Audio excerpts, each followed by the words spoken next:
त्यांच्या कृपादाने कथेचा विस्तार देवाधिदेवाधिपत्र्या जीवा परीशी केशवा विनंती माझी माझी वाणी तुझे वर्णी गुणनाम ऐशी प्रेम काही कळा काय माझी वाणी वाणी संतांशी रंगू चित्ताशी आपुलिया लोहे बहुश्रुत लोहे ज्ञानशील दास मी दुर्बळ वैष्णवांत नमो ज्ञानेश्वरा नमो ज्ञानेश्वरा दंडवत अलकपे गुळे हनुमंत मै गुढी धरल्याने बाट गोरसवेच न्याय हाट काना देऊन मोहन लाल सवैत सर्व विखे गोपाल प्रस्तुत प्राप्त स्थळी मोदीचे राया गावी प्रतिवर्षाप्रमाणे पूर्ण हनुमंतराच्या दरबारामध्ये चालू असणारा अखंड सप्ताह तथा ग्रंथज्ञानेश्वरी पारायण सोहळा या सोहळ्याचा चार समारोपाची सेवा म्हणजेच कार्याची सेवा सेवेसाठी घेतलेला अभंग श्रीमंत जगद्वंदनीय जगद्गुरु सच्चिदानंद मूर्ती श्री तुकोबाराय यांचा चार चरणात कार्याची सेवा आहे.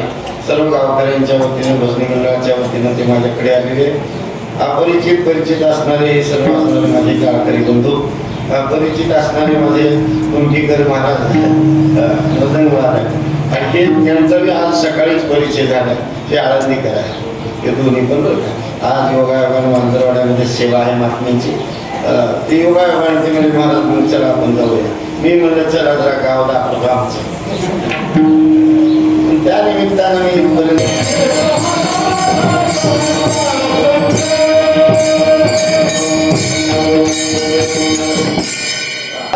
वैकुंठी दुर्लभ आणि विशेष लाभ संत संगीत तो काला मंत्र्याच्या संगतीमध्ये आहे तो काला न्याहोबाऱ्यांच्या संगतीमध्ये आहे तो काला तुकोबाऱ्यांच्या संगतीमध्ये ह्या संत महात्म्यांच्या संगतीमध्ये काला आहे म्हणून काला देवाला करता आला नाही म्हणून वैकुंठात काला नाही. काला करण्यासाठी तीन गोष्टी लागतात एक देव लागतो दुसरे संत लागतात तिसरं वाळवंत लागतो. या तीन गोष्टी जिथे एकत्रित होतात तिथं काला केला जातो म्हणून हा काला वैकुंठामध्ये नाही. वैकुंठित ऐसे नाही अनुभवल काही काल्याचे म्हणून हा काला खाण्यासाठी काल्याचं सुख भोगण्यासाठी देवाने स्वतंत्र अवतार जो घेतला त्या अवताराचं नाव आहे कृष्ण अवतार. पण अन्य अवतारामध्ये काला नाही. देवाचे अनेक अवतार आहेत पण त्या अवतारामध्ये आपल्याला काला सापडला नाही. राम अवतारामध्ये देखील काला नाही आहे नाही का बरं काला करता आला नाही देवाला. देवाची इच्छा होती बरं का सर्वांना चरित्र माहित आहे. रामचंद्र प्रभूचं असणार रावणाला मारून असणारं लंका विभीषणाला दिली आणि सगळे सहित वानरा सहित अयोध्येला देवा काय का नाही. अयोध्येला आल्यास देवाने विचार केला की आता 6 महिने माझ्या संग राहिले त्यांना खायला काही नव्हतं झाडाचा पाला खायचा आणि युद्ध करायचं म्हणून देवाने इच्छा भोजन केलं. मला इच्छा भोजन काय केलं इच्छा भोजन.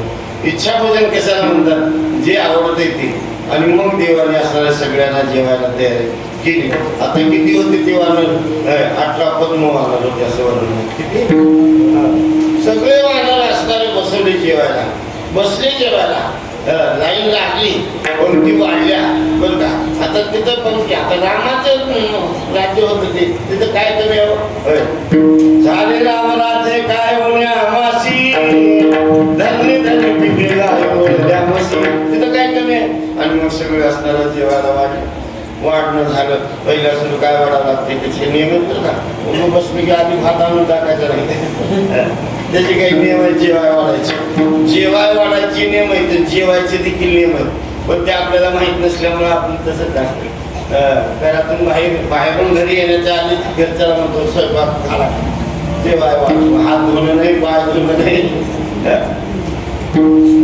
जेव्हा वाढलं म्हणजे पंगत बसल्या सगळे पदार्थ, मीठ वाढलं, लिंबू वाढलं, लोणचं वाढलं, 4 पदार्थ वाढले जातात सुरुवातीला बरं का. आणि ते 4 पदार्थ वाढले, सगळे पदार्थ वाढले आणि आता गोड पदार्थ वाढायचा होता. तेवढ्यामध्ये आता ती माकडच सगळे वानर होते. त्यांनी ते एकानं ते लिंबू हातात घेतलं. काय घेतलं? लिंबू हातात घेतला. आता लिंबू हातात घेतल्यास ते लिंबू निसटल्याबरोबर त्यानं म्हणलं, हा तू उडी मारलास का म्हणला माझ्यासमोर? मी काय कमी दिसलो का म्हणला? कुणाला म्हणाले त्या लिंबाला. आणि त्यानं मारलं उडी. आता हे ना उडी मारल्यानंतर बाजूचं म्हणलं, मी तर तुझा तो थोरला भाऊ म्हणला, एवढी उडी मार मला येत नाही का म्हणला. आणि लागली महाराज उड्या मारायला सुरुवात. एकाकडं कोण 18 पद्म वानर, शेवटी शेवट अध्यक्ष हनुमंतराय. हनुमंतराय म्हणजे मी तर 100 योजना पार करून आला आणि माझ्याकडे उड्या मारल्या. महाराज काय सांगावं, सगळ्यांनी उड्या मारल्या पण जागेवर उड्या मारल्या, पण जागेवर कुठे येत असतात ते मारताना जागेवर उडी मारली, पण खाली येत असताना सगळं असणं तेवढा केलेला स्वयंपाकाचा महाराज तेवढा अस्ताव्यस्त झाला. रामचंद्र प्रभूच्या लक्षात आलं. प्रभूने विचार केला, त्यांना खाऊ घालण्याची इच्छा होती पण खाता आलं नाही. म्हणून देवाने त्या अवतारात काला केला नाही, म्हणून स्वतंत्र अवतार घेतला. त्याचं नाव आहे कृष्ण अवतार. म्हणून पूर्ण अवतार रामकृष्ण, 2 अवतार पूर्ण सांगितले. पण भगवान कृष्णाचा अवतार परिपूर्णतम अवतार आहे. म्हणून काला करण्यासाठी, काला खाण्यासाठी घेतलेला अवतार म्हणजे कृष्ण अवतार आहे. म्हणून या अवताराच्या, याच अवताराचं वर्णन करावं असा दंड आहे. चरित्र ते उच्चारा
ते म्हणजे कोणतं?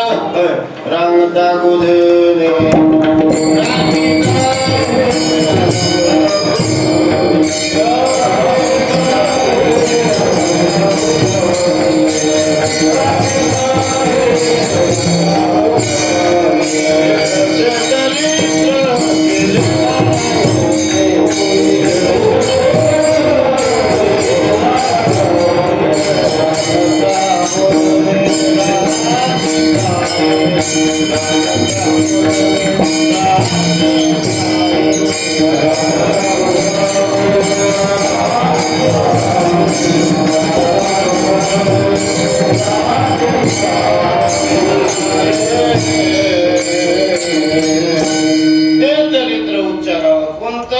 रांगता गोधमी जे रांगत असताना चरित्र केलं, जे काही राखत असताना जे चरित्र केलं त्या चरित्राचा उच्चार करावा. चरित्र ते उच्चारावे, आचरावे नाही बरं का.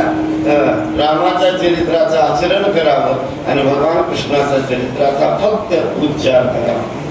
उलट लोक करतात, कृष्णाच्या चरित्राचं आचरण करण्याचा प्रयत्न करतात आणि रामाचं चरित्र फक्त उच्चार करतात. रामायण एवढं उड्या मारून सांगतात महाराज काही लोक. तुमच्याकडे आहेत का नाही की तसे? आमच्या गावात तरी एक असं शिपूट लावून चालतंय. मग मला म्हणलं, महाराज मला आता सांगायचे. म्हणलं तुम्ही कोण? मी जय हनुमान. आता हे म्हणलं शिपूट लावलेली आमच्यात वाढलेलं झाडावर असतात, माणसं नसते. नाही म्हणला मी हनुमंताचं रूप घेऊन आला. म्हणला तुमच्या गावात मला चुकी सांगतो. आमच्या गावात जरा वेगवेगळे महाराज ते सांगितले तुम्हाला जर कृती सांगायची झालं तर हे सोंग बाजूला करावं लागते, कारण सोंगाने जर परमार्थ चालत नाही. आणि मग नाही म्हणला, मग नाही सांगत मला असाच उभा करू. आणि मग उभारला आरती झाली, हातात दात घेऊन पैशासाठी फिरला. म्हणलो हनुमंताचा अपमान आहे म्हणून हा त्या देवाचा अपमानच आहे घेऊ. आरती झाली असं 1-1 रुपया मागत फिरणं म्हणजे म्हणून सोंगे छंदे काही देव जुळे ऐसे ना. म्हणून त्या चरित्राचा फक्त काय करावा, उच्चार करावा. चरित्र ते उच्चारावे. कोणतं? रांगत असताना ते चरित्र केलं तर अंतरा काय चरित्र केलं देवाने? होय रांगत रंगणी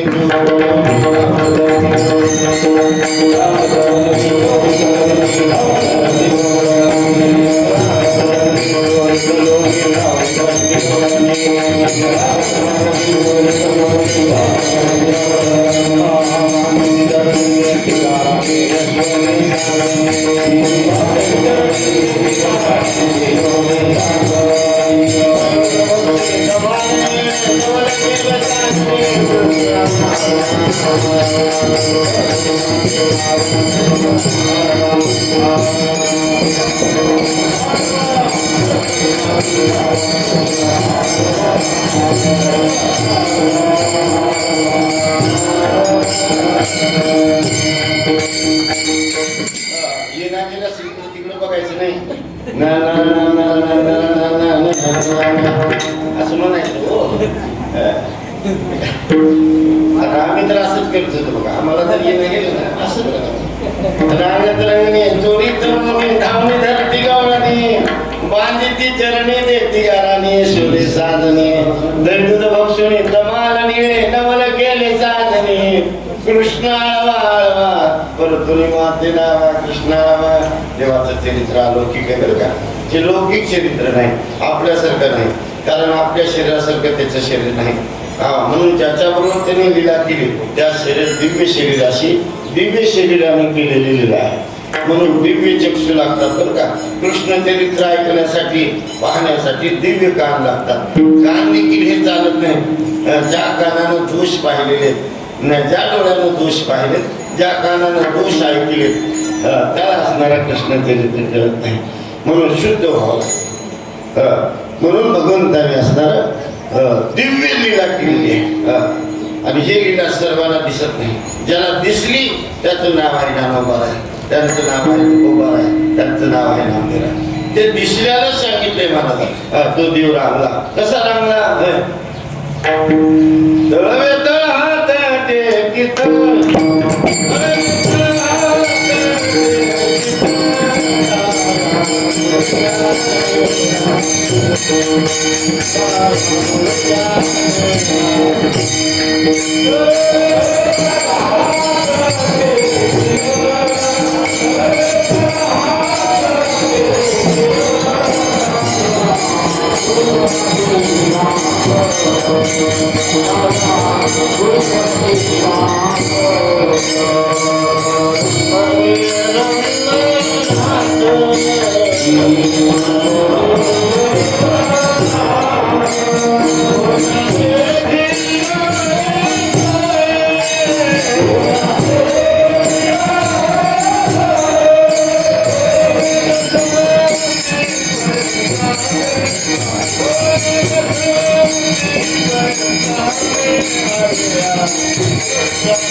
तो देव रांगला कसा?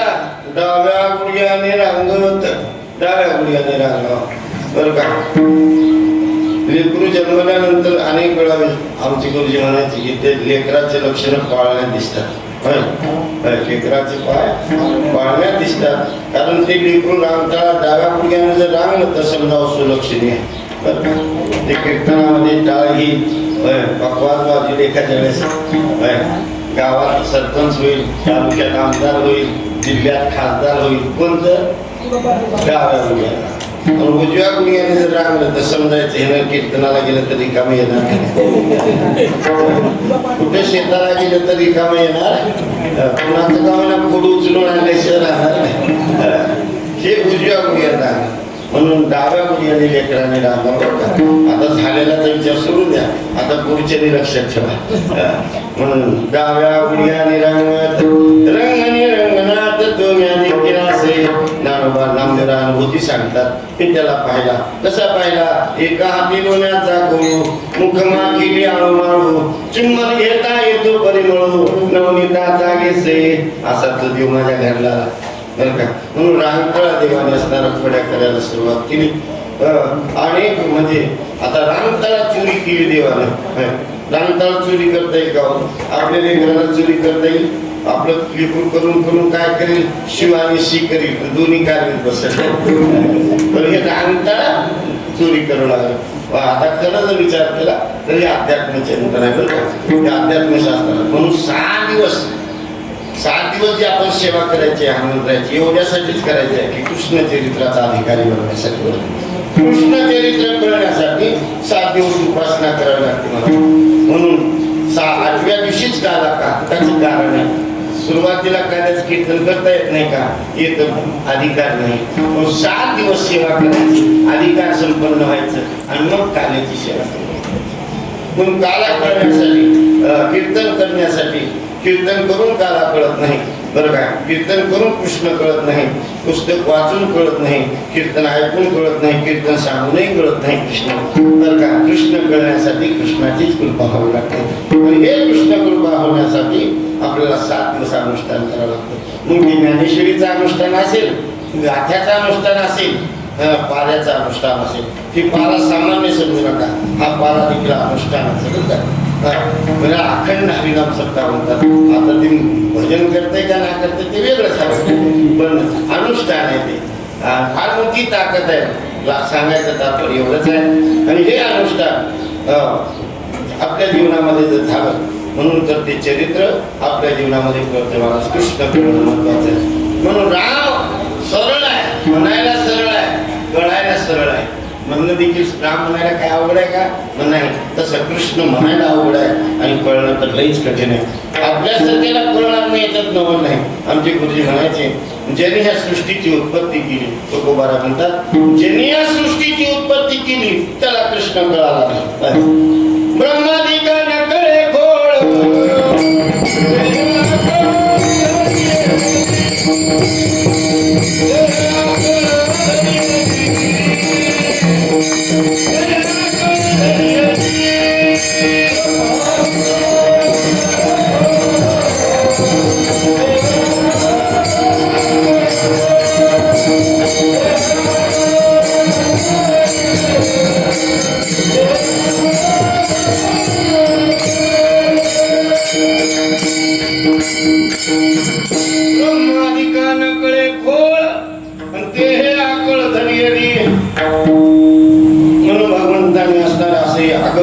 स्वरूप या स्वरूपामध्ये भगवंतांनी लीला करायला सुरुवात केली. या लीलेमध्ये भक्ताला आनंद दिला आणि स्वतःही आनंद दिला.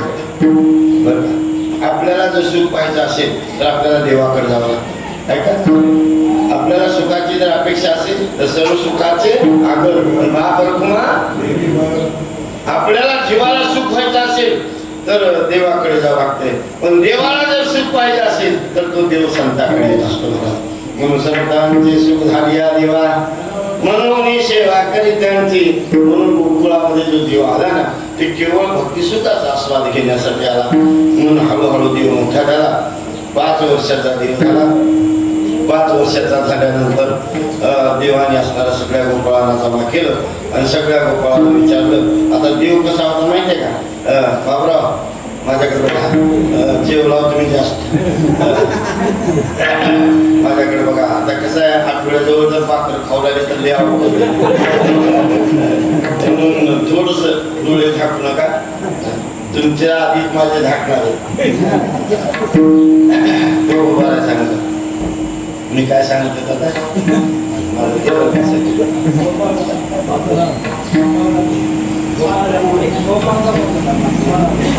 पाच वर्षाचं होतं पण 8 वर्षासारखं दिसत होतं. खाल्लेल्या पिलेल्या खर्च होते दिसायला होतं 5 वर्षाचं पण दिसत होतं किती वर्षाचं 8 वर्षाचं. तो कसा होता ना गोबरा सांगतात सावळा सकुमार जैसा कर्दळी गाभा चरणीची मुकुरे गरजे बाकी गरजती नव्हा. आडवा बी तेवढाच उभा बी तेवढाच.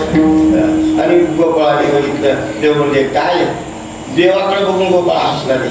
का बरं हसला रे? हे सगळ्यात जाड दिसत होतं. देवाने सांगितलं का हसला रे? म्हणजे एवढी तब्येत कशी झाली तेव्हा? म्हणजे खावं लागते त्याच्यासाठी चांगलं. म्हणजे आम्हाला जर खाय तुझ्यासारखं व्हायचं असलं तर काय करावं? म्हणजे माझ्यासारखं खावं लागेल म्हणून देवाने सांगितलं. म्हणजे आमच्या घरी आम्हाला मिळत नाही देवाने सांगितलं काही काळजी करू नका, आपण स्वतंत्र एक मंडळ स्थापना करू आणि सकस आहार योजनेला सुरुवात केली. सकस आहार योजना बरं का 5000 वर्षापूर्वी अगोदर देवाने काढली बरं का. आता नाही ही योजना. 5000 वर्षापूर्वी गोपाळाला सांगितलं तुम्हाला माझ्यासारखं व्हायचं असेल तर सकस आहार योजनेमध्ये सामील व्हावं लागेल. पण ही योजना राबवायची कशी? आपल्याकडे बजेट नाही. मग देवाने म्हणजे आपण एक वेगळ्या पद्धतीने तुम्हाला खाऊ घालू. कसं खाऊ? चोरी करून खाऊ घालू. चौरी कर्म मंडळाची स्थापना केली. कोणत्या मंडळाची? चौरी कर्म मंडळाची स्थापना केली आणि ते त्याला उपाध्यक्ष केलं आणि देव अध्यक्ष झाला. आणि मग सगळ्यांना सांगितलं बाबांनो आता तुम्हाला एक करावं लागेल. तुम्हाला जर पोटभर खायचं असेल तर तुम्हाला माझ्या मागे यावं लागेल.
तुम्हाला पोटभर देतो तुम्ही माझ्या मागे या. पण येत असताना खडे घ्या, सराटे घ्या, गाळी मात्या घ्या, काट्या घ्या अशा 4 वस्तू सांगितल्या. 4 वस्तूचा उपयोग गोपाळाने विचारलं. म्हणजे सराटे कशासाठी? सराटीमध्ये कशाला म्हणतात माहिती आहे का? गाढव काट्याला. गाढव काटे माहिती आहेत ते गावात राहतात, गावाच्या बाहेर बी राहतात. भजनात बी राहतात तर काही काय भजनाच्या बाहेर बी राहतात. हे काटे असे की खाली वाकून ते काढल्याशिवाय ते बाजूला जातात. म्हणजे एक गाढव काटे कशासाठी? म्हणजे डोळ्याने आपल्याला पकडायला आल्या की आपण त्यांच्या रस्त्यात आतरायचे. त्यांनी काढायला खाली वाकल्या की आपण पळून जायचं. गोपाळाने सांगितलं हे काट्या कशासाठी? मालवरी ठेवलेला असणार आहे, खालूनच छिद्र पाडायचं आणि माल आपण घ्यायचा. म्हणजे खडी कशासाठी? हे खडी असणार आहे. तो लांबून बघायचं म्हणजे गाडग्याला जर खणखण वाजत असलं तर त्या गाडग्याकडे जायचं नाही, बदबद वाजलं तरच त्याच्याकडे जायचं. खड्याची सगळ्याचा उपयोग कळाला. मग म्हणजे माती कशासाठी? ते सांगितलं होतं सराटी एवढ्यासाठी. कशासाठी? त्या गवळणीला पकडायला आले की आपण पळून जायचं. आणि ते दुसऱ्या मुलाला तिने चप्पल घालून आली तर काय करायचं? चप्पल घालून जर आली तर तिच्या डोळ्याची माती टाकायची, बारीक गाळी माती. दुसरा म्हणला जर तिने चष्मा घालून आली का म्हणजे आता एक वाजला आपल्याला चोरी करायला जायचे. आणि मग सगळ्या गोपाळाला बरोबर भगवंताने घेतलं. करतो मान्यता करतो शक्ती होती. डोळे झाकायला लावले बरं का. हे सगळं आध्यात्मिक चिंतन आहे बरं का. हे जर आध्यात्मिक चिंतन तुम्हाला जर पाहायचं असेल तर डोंगे महाराजांनी भागवतामध्ये फार चिंतन केले. देवाकडे जायचं झालं तर डोळे झाकावं लागतात. डोळे झाकणे याचा अर्थ आहे अंतर्मुख वृत्ती करावी लागते. जोपर्यंत तुम्ही अंतर्मुख वृत्ती करणार नाही तोपर्यंत तुम्हाला आत्मसुखाची प्राप्ती होणार नाही. म्हणून डोळे झाकायला लावले. आता डोळे झाकले, पुन्हा सांगितलं आता 2 मिनिटात लगेच डोळे उघडले. लगेच डोळे उघडले. पहिल्या मिनिटामध्ये होते बाहेर, तर दुसऱ्या मिनिटामध्ये आत. एक नेण्याची प्रक्रिया भारी आहे बरं का. आता आपण जात नाही म्हणून आपल्याला कळत आत गेल्याबरोबर सगळा मालच होता. देवाने सांगितलं शिंकेला वेलेंद्रिये होतो तिघाचे निवरिये तुम्ही वारेंद्र इकडे मुख पसरून इकडे वाहती त्या धारा घ्याले दोईचा कोपरा कामने हाती टोका आधी कुणी निधी एका भगवंताने सगळ्या गोपाळांना दैव थोडी भरपूर खाऊ घातलं. विचारलं बेंद्या पोट भरलं का? तेव्हा म्हणजे पोट नाही म्हणे आता गळ्याला आलं. कधी नाही मिळालं की दुष्काळातल्याने एवढा माल मारला नुसतं लोणीच खाल्लं. आणि मग काय देवाने सांगितलं चला पुन्हा डोळे झाका. कधी झाकावं लागतात आणि कधी उघडावं लागतात ते कळावं लागते. पण माणसं नेमकं उलट करतात. टीव्हीच्या पुढे उघडी ठेवतात आणि कीर्तनाला आले की झाकतात. जिथं झाकायला पाहिजे तिथं उघडे, जिथं उघडे ठेवायला पाहिजे तिथं या निशा सर्व भूतानां गीतेमध्ये दुसऱ्या अध्यायाचं चिंतन केले. जिथं साधूचे डोळे उघडे असतात तिथं जीवाचे डोळे झाकलेले असतात आणि जिथं त्यांचे झाकलेले असतात तिथं आपले उघडे असतात. आपण विषयाच्या ठिकाणी जागे राहतो, आत्मस्वरूपाच्या ठिकाणी ते आत्मस्वरूपाच्या ठिकाणी जागे असतात आणि विषयाच्या ठिकाणी झोपलेले असतात. म्हणून देवाने सांगितलं आता उघडा. उघडा म्हणल्याबरोबर उघडले. उघडल्याबरोबर आता पोट भरलेलं होतं. गप्प बसले नाही. सगळ्यांनी एकच घोषणा केली. कोणती? गोपाल कृष्ण भगवान झाले मला बोध.